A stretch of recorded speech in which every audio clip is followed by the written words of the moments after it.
Okay, here we are. This is part 7 of how to draw a Ford Fusion. And as you can see, we're still working on the darkest areas of the car. Um, there's an area underneath the front fender, the front grille, and all of those are really, really dark. So I'm going back and I'm darkening those up.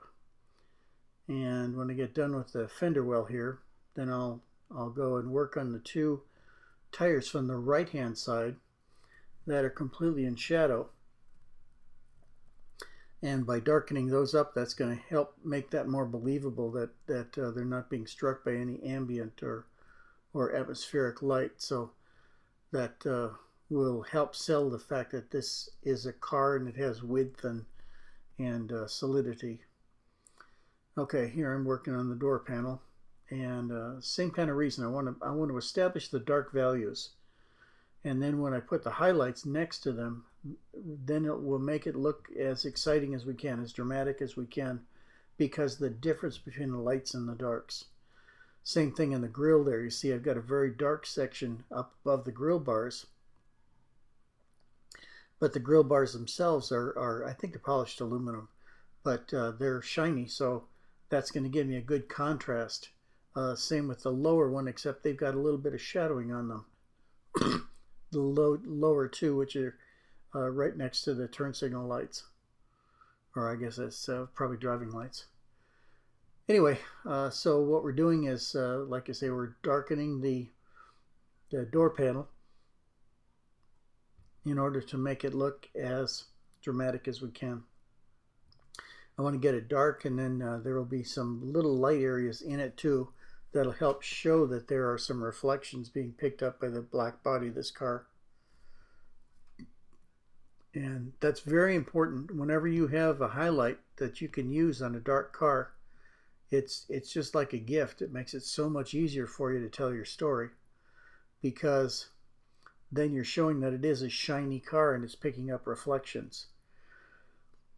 If it were dark but a flat color that wouldn't pick up any real reflections on it, then that's a different story. But this is a nice shiny car, and you want to be able to show that it's got enough sheen to it that it will pick up reflections and make something of it. Okay, working down a little bit more now.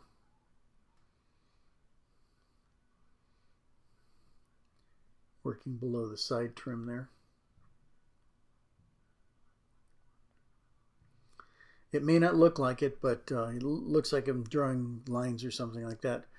This is speeded up 4 times. I'm not this fast, but what I'm doing is just making a series of dots, and those dots can look like lines or whatever they want to look like, but each one is a single dot, and I'm heading in one direction as I do them.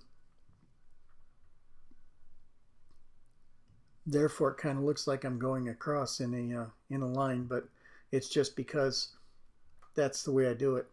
I usually go one way, maybe up and down on the side, and then I'll go lengthwise on the next coat on top of it, and between the two of those, then it'll make a good random pattern, and then it won't just look like lines. And that's what I'm trying to do, is to make a random pattern of dots.